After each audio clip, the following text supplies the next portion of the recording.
त्रैमासिक परीक्षा प्रश्न पत्र हल। क्लास 10th विज्ञान बाय शिरन मैम।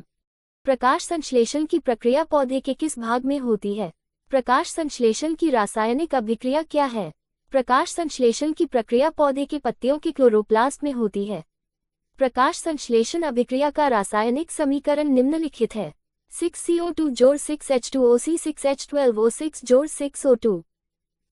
विषमपोषी पोषण की परिभाषा लिखिए। जीव जो अपना भोजन स्वयं तैयार करने में असमर्थ होते हैं तथा अपने भोजन के लिए अन्य जीवों पर निर्भर रहते हैं, विषमपोषी कहलाते हैं तथा पोषण की इस पद्धति को विषमपोषी पोषण कहते हैं। उदाहरण: गाय, बाघ, मनुष्य। रक्त और लसिका में दो अंतर लिखिए।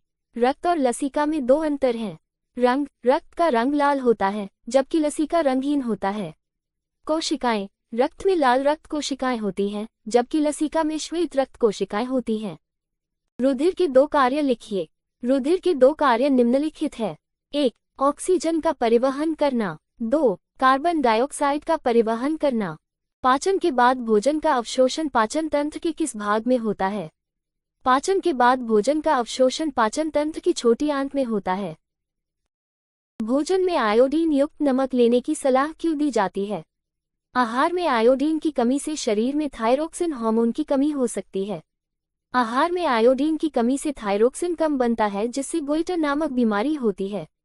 इसलिए डॉक्टर खाना बनाते समय आयोडीन युक्त नमक का उपयोग करने की सलाह देते हैं। पारिस्थितिक तंत्र को परिभाषित कीजिए। एक पारिस्थितिकी तंत्र या पारिस्थितिक तंत्र एक ऐसी प्रणाली है जो पर्यावरण और उनके जीव अपनी परस्पर क्रिया के माध्यम से बनाते हैं।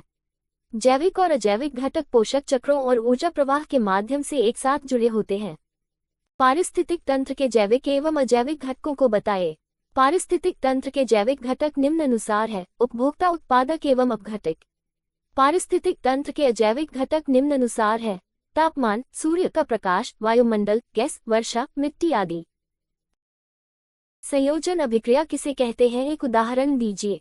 जिस अभिक्रिया में दो या दो से अधिक अभिकारक किसी एक उत्पाद का निर्माण करते हैं उसे संयोजन अभिक्रिया कहते हैं। बा S जोड़ F 2 ग्राम ग्रेटर दैन बा 2S है। निम्नलिखित अभिक्रियाओं में से प्रत्येक के लिए संतुलित रासायनिक समीकरण लिखिए तथा अभिक्रिया के प्रकार को पहचानिए। 1. 773 K पर उत्प्रेरक की उपस्थिति में नाइट्रोजन गैस हाइड्रोजन गैस से अभिक्रिया कर अमोनिया गैस देती है। 2. सोडियम हाइड्रोजन कार्बोनेट का हाइड्रोक्लोरिक एसिड के साथ प्रतिक्रिया करने पर सोडियम क्लोराइड जल एवं कार्बन डाइऑक्साइड बनती है। 1. 1N2S जोड़ 3H 2 ग्राम 2NH3G।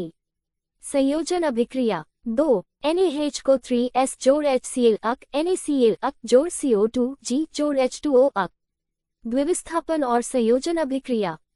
जब चांदी क्लोराइड को सूर्य के प्रकाश में उजागर किया जाता है तब क्या होता है? सूर्य के प्रकाश के संपर्क में आने पर सिल्वर क्लोराइड सिल्वर धातु और क्लोरीन गैस में विघटित हो जाता है। ऑक्सीकरण क्या है? उदाहरण दीजिए। ऑक्सीकरण किसी अणु, परमाणु या आयन द्वारा प्रतिक्रिया के दौरान इलेक्ट्रॉन का नुकसान है। ऑक्सीकरण के उदाहरणों में लोहे में जंग लगना और फलों का भूरा हो जाना शामिल है। सूचक इंडिकेटर को परिभाषित कीजिए एवं दो उदाहरण लिखिए। सूचक पदार्थ वे पदार्थ होते हैं जिनका इस्तेमाल किसी पदार्थ की अम्लीय या क्षारीय प्रकृति की पहचान करने के लिए किया जाता है। उदाहरण: लिटमस फिनोफ्थिलिन। किसी घोल में H जोड़ आयन की सांद्रता होने पर घोल का स्वभाव एवं pH मान क्या होगा? किसी घोल में H जोड़ आयन की सांद्रता 1 गुना 10⁻12 होने पर घोल का स्वभाव क्षारीय और pH 12 होगा। मानव आंख की समायोजन शक्ति को परिभाषित कीजिए। मानव आंख की समायोजन शक्ति का तात्पर्य अलग अलग दूरी पर स्थित वस्तुओं पर ध्यान केंद्रित करने के लिए अपनी फोकल लंबाई को समायोजित करने की आंख की क्षमता से है। किसी लेंस की शक्ति और फोकल लंबाई के बीच में क्या संबंध है? लेंस की शक्ति फोकल लंबाई के व्युत्क्रम को लेंस की शक्ति के रूप में जाना जाता है। जब वस्तु अनंत पर रखी हो और उत्तल लेंस पर प्रकाश की किरण का आरेख एक बताए। प्रकाश का अपवर्तन से आप क्या समझते हैं? प्रकाश जब एक माध्यम से दूसरे माध्यम में तिरछा होकर जाता है तो दूसरे माध्यम से इसके संचरण की दिशा परिवर्तित हो जाती है। यह अपवर्तन कहलाता है। प्रकाश के परावर्तन के नियम लिखिए। परावर्तन के नियम: 1. आपतन कोण परावर्तन कोण के बराबर होता है। 2. आपतित किरण दर्पण के आपतन बिंदु पर अभिलंब एवं परावर्तित किरण सभी एक ही तल में होते हैं। क्लो-अल्कली प्रक्रिया क्या है? सोडियम क्लोराइड या ब्राइन के जलीय घोल में बिजली प्रवाहित करने की प्रक्रिया है। इस प्रक्रिया में क्लोरीन और सोडियम हाइड्रोक्साइड जैसे उत्पाद बनते हैं, इसीलिए इसे क्लो क्षार प्रक्रिया कहा जाता है। पकोड़े को कुरकुरा बनाने के लिए कौन सा पदार्थ उपयोग किया जाता है, व्याख्या कीजिए। पकोड़े को कुरकुरा बनाने के लिए सोडियम बाइकार्बोनेट का उपयोग किया जाता है। जैव अपघटन पदार्थ क्या है? उत्तर, जैव अपघटनीय पदार्थ ऐसे पदार्थ जो जीवों के द्वारा अपघटित कर दिए जाते हैं, उन्हें जैव अपघटनीय पदार्थ कहते हैं। पारिस्थितिकी तंत्र में अपघटक की क्या भूमिका है?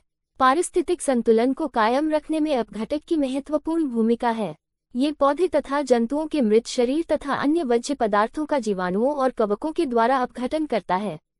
ये जीवाणु मृत जीवों के शरीर में उपस्थित कार्बनिक पदार्थों को अकार्बनिक तत्वों में मुक्त कर देते हैं।